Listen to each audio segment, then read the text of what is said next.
welcome everybody. Before I start, I just want to say that the last time I read at this reading was like 2 weeks after the big fire in Thousand Oaks. And I'll never forget that reading. And the library was still where the reading was. Ken was the host, and it was still the center for people who needed help, so that there were people coming in and out the whole time. And I'll just never forget it because it it was a small group of people, but the people that came, and it wasn't just my poems, it was everybody's poems. It was like reminded me about how important poetry is to people, because there was just like a real need to read poems. And I thought, well, here we are, after another disaster. And well, I'm still in it. And it's the same thing, that poetry is so important in our lives. So I'm really happy to read. And this is the cover of my book. And I wanted to show it because the painter is here, and his name is Charlie Karp. And so you'll see him in your pictures. And he painted this. Well, Charlie, I'll let you talk about it. He lives in Camarillo, so he's a local, very prolific painter. Well, thank you, Mary Kay, and thanks for letting me display one of my images on, for your book cover. It was an honor for me. This was an alla prima painting of the Pacific, and I was near Leo Cabrillo Beach. And I think I started out, I set up my easel, I started at about 2:30 in the afternoon, in a November afternoon. And I was getting frustrated because I was trying to capture what I was seeing, and the light kept shifting because the sun's going down. But what happened was, about the last half hour, it started to look like the painting, because it was kind of a winter sun, So it was kind of a good happenstance the way it worked out.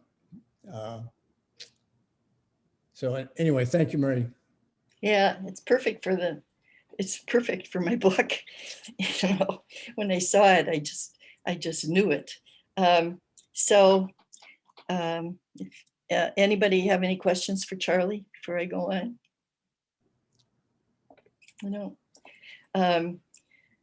It's really beautiful. So, okay, so I'm going to start reading then from one of the poems at the beginning of the book, a poem that's called Nocturnes. And Phil, you could probably put, I like to see people's faces when I'm reading. I leave everybody's face up. And this poem, I think, is kind of sets the mood for the book. And it one of the big themes is like layers of history in the book, but it also the exploration. I kind of have this theme of the exploration of the color blue, and so that's just all the way through it.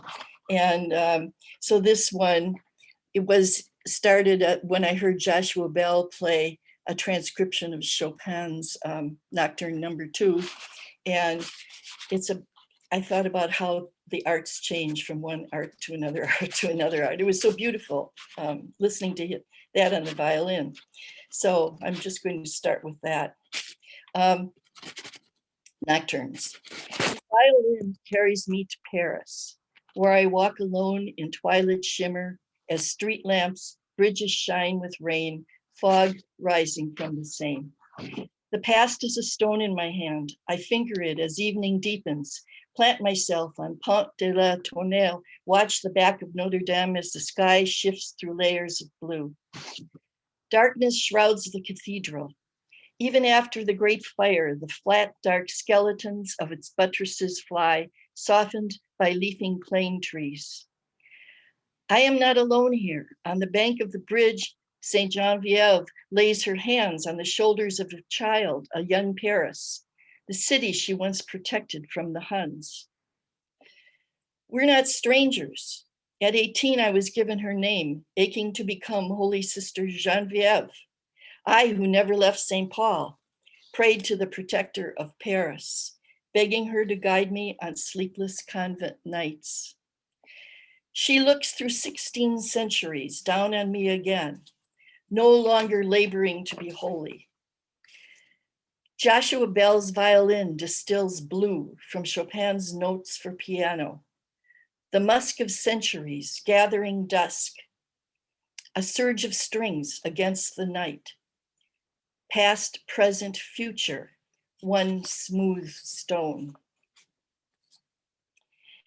And yeah, I love that poem because it pulls together, it's what I like poetry. It pulls together, you know, the history in my life.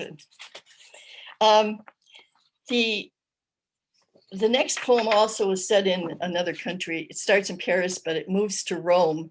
And I need to tell you that I was supposed to leave at the end of last March to be a resident at the American Academy of Art in Rome.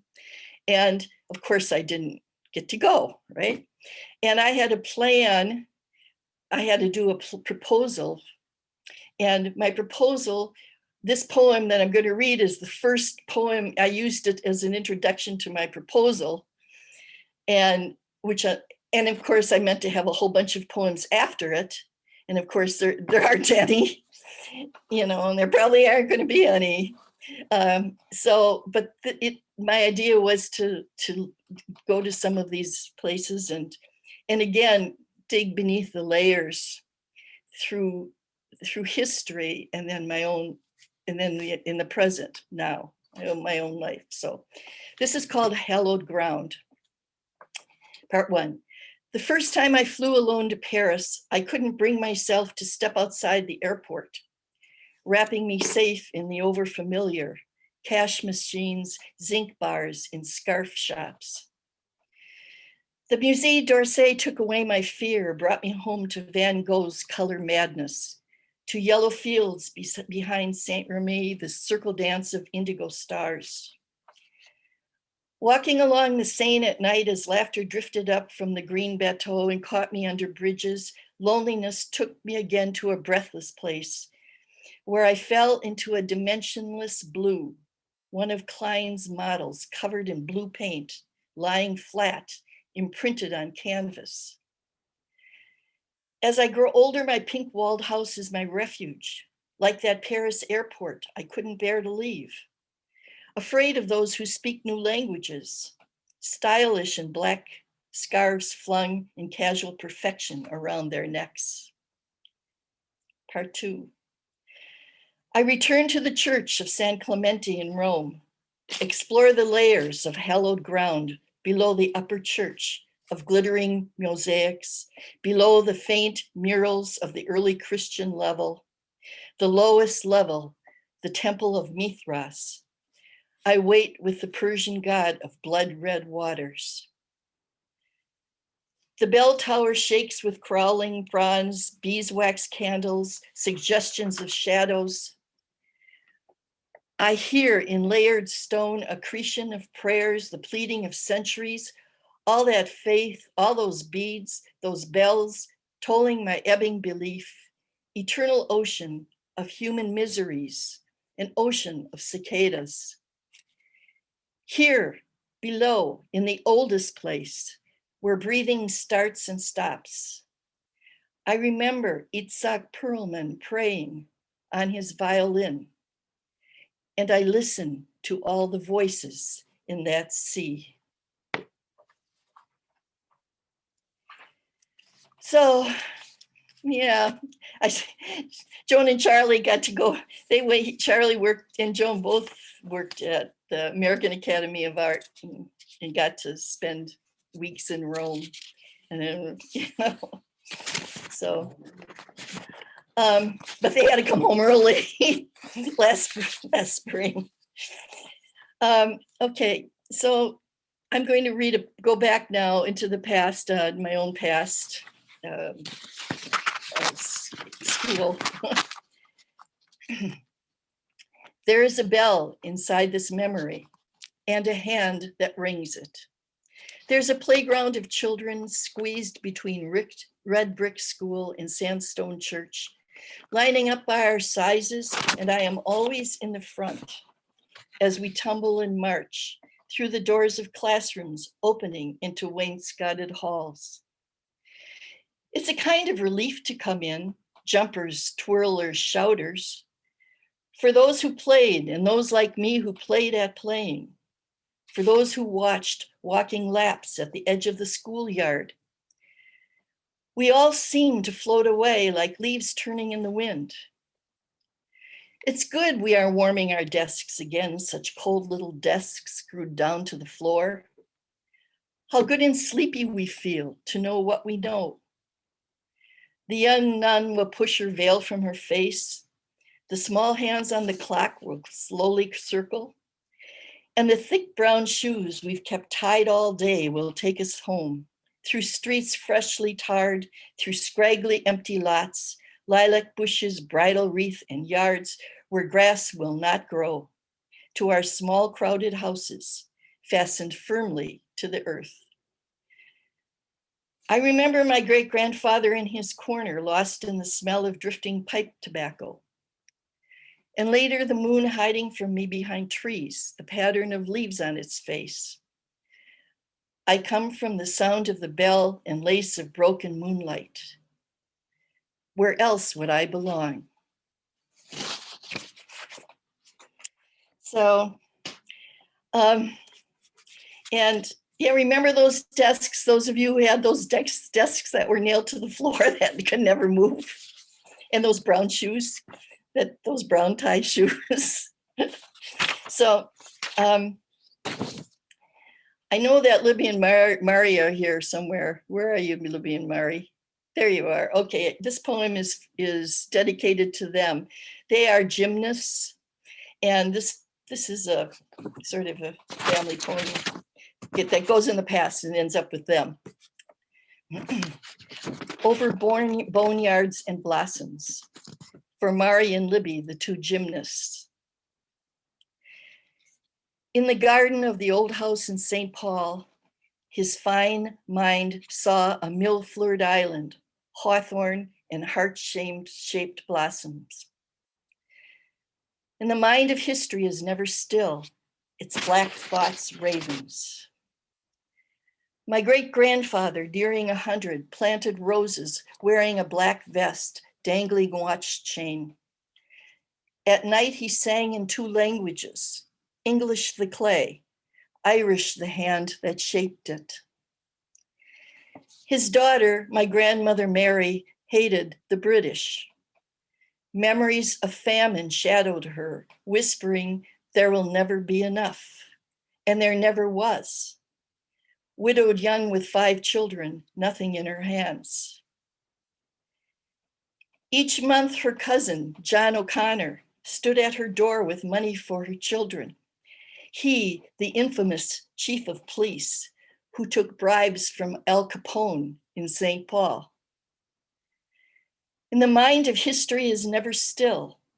Its white thoughts, ghost gulls, tossing and cawing.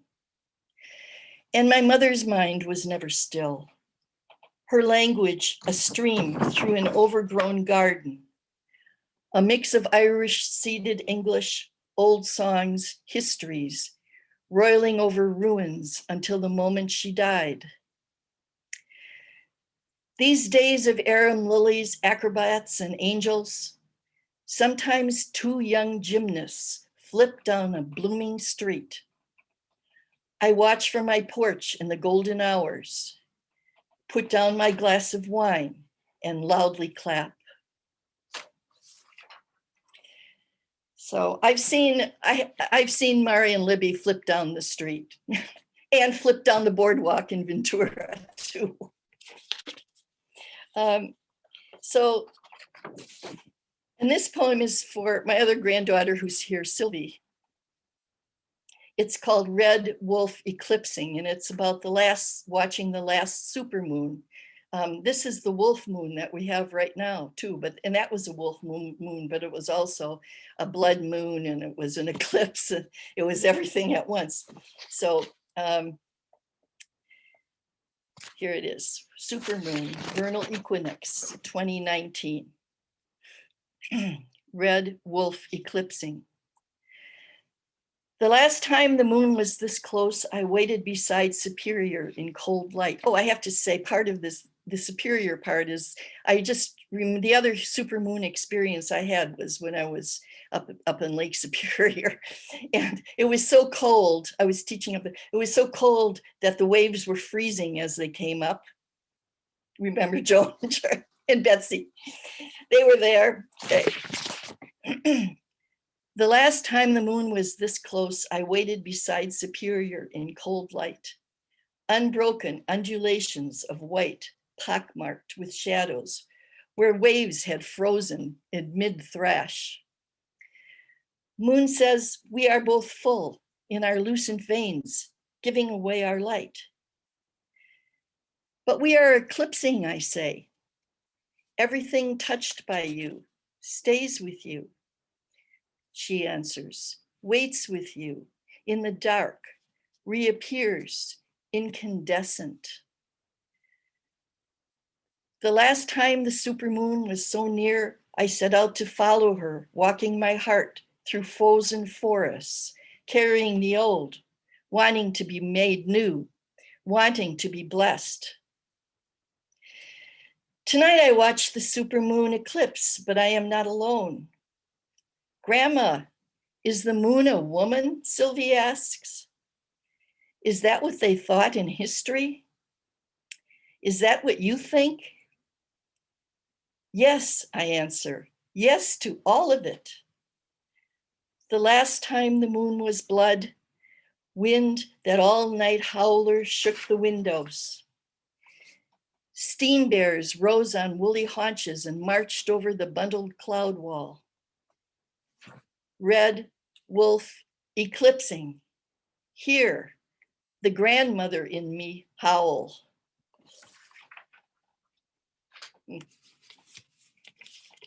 So thanks, Sylvie, for inspiring that poem. Okay, I'm going to read a couple of other city poems.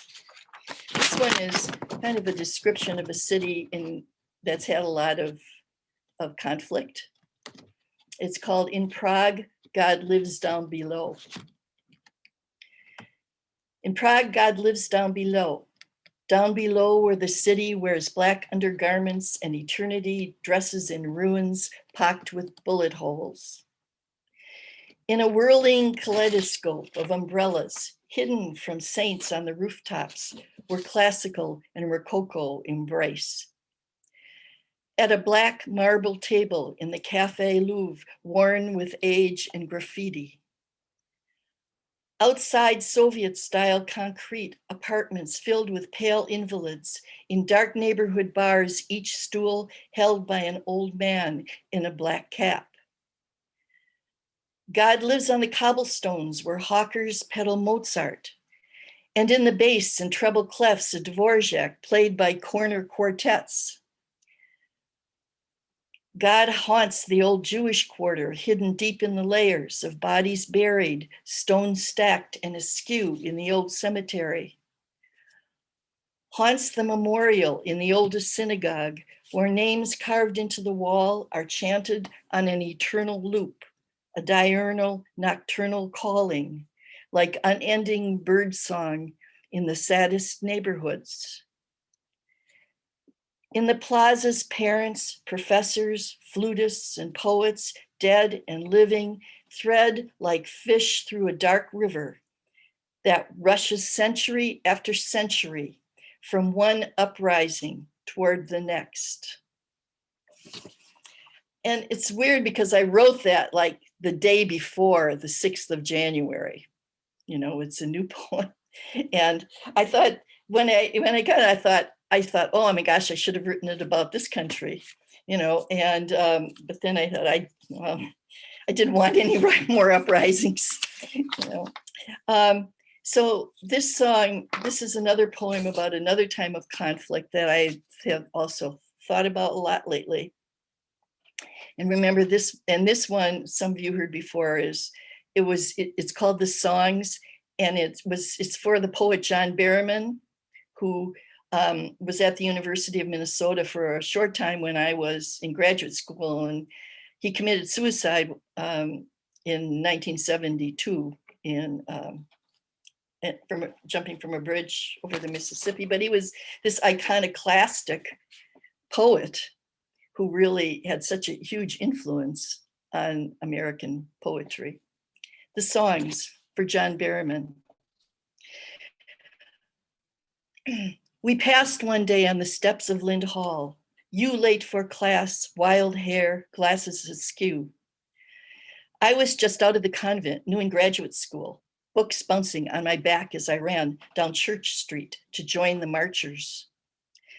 5,000 strong on Washington Avenue, they sang, we shall overcome, and then began the chant that frightened me. Ho, ho, Ho Chi Minh is gonna win. I couldn't sing that because those jungles hid my youngest brother. At home, I opened dream songs, blown away by your impertinent piety. Iambic, the only verse I knew until you brought me ear to ear with a new scripture. And lines are from him, one of his poems. A Buddhist doused in the street, serenely burned. The Secretary of State for War, winking it over, screwed a red-haired whore. Monsignor Capovilla mourned, what a week. You needled me, wheedled me, not with beauty, but scarifying singe, created in all night drunks, bruised, raging blues, your book of revelations.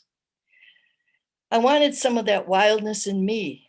As your songs freed my lines, my fears, your music moved in me. How could I resist?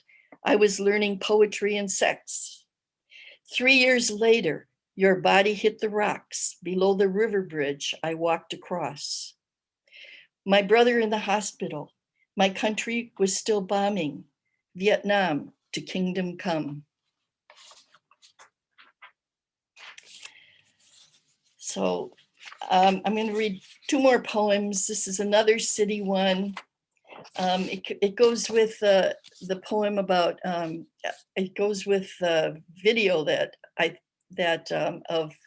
of Andrea Bocelli singing. It was last March. Amazing Grace on the steps of Milan Cathedral, and then along with it, it showed all these empty cities, city after city after city. It just, you know. So I'm going to read that. This one's dedicated to my husband. In a time of distancing. Sometimes I just want to touch you when I'm caught in the honeyed notes of the cello, or hearing the chorus of gulls quarrel at low tide feast, the drumming of surf in their throats. I live in the silence between notes, between whistle cries of the finches and the sashira of being present. The world wants to be loved, Andrea Bocelli sings for us in hollow glitter of Milan Cathedral. On the steps in front of soaring doors and statues of the saved, he sings, I was blind, but now I see. While videos of cities without people flash on screen, the Seine with no bookstalls, Trafalgar with no traffic, Times Square, a crazy tunnel echoing the in-your-face circus it was.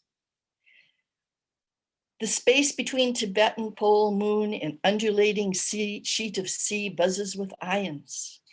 In the opera of what we're living through, you help me stay grounded when stars call. I touch you in the spaces of my longing. And my last poem kind of pulls together the theme of blue that's in my book. It's like a study of blue in life, in history. And the one one of the things it talks about especially is the Fra Angelico's Annunciation, which it's called Fra Angelico Blue. It's the gown of the Virgin. It's in the Prado Museum in Madrid. It's but you've seen copies of it. It's the blue. It's aqua. It's a carryover from the medieval when they used lapis, ground it for the illuminations, and he's got that same lapis in that gown. It's totally amazing. Bluing. It's called Bluing, the poem. The blue-eyed charms in every Turkish market to ward off evil. The same periwinkle adorning shutters and doors in southern France and every hill village in Portugal. The same blues squeezed from woad a common dye factories made from leaves of the yellow flowering plant. It cut the growth of mold. Woad blue the Picts used to paint their bodies, like the blue nude by Matisse, and the bodies of Cézanne's bathers, blue blotched, the way the sky is cloud blotched. Lapis lazuli, original blue mined from earth in Afghanistan, ground to aquamarine of illuminations, just found in the teeth of a medieval female scribe, used in centuries of annunciations. Fra Angelico's blue of Mary's gown, sky flowing, the angel all tenderness, longing reigns over his ambiguous face, her whole body a question, all tilt, eyes frightened, forgotten book dropped in the lap. Once a blue fog rose on the lake, revealing a fishing boat. I heard the whine of its motor before I saw my children wave their small arms, turning wings loved by azure wind, bringing them home to me. Earth gave us blue, and we made it the color of heaven, cobalt at the center of things. In my mind, the hands and arms that hold me wear the pregnant blue of the sea before sunset. For a moment, sky and earth, the same aquamarine.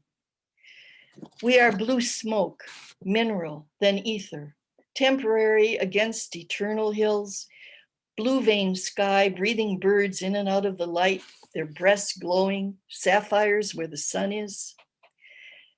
At closing time, when the guard comes into the empty Prado, I'm still leaning into that impossible blue of the Virgin, into that deepening sky.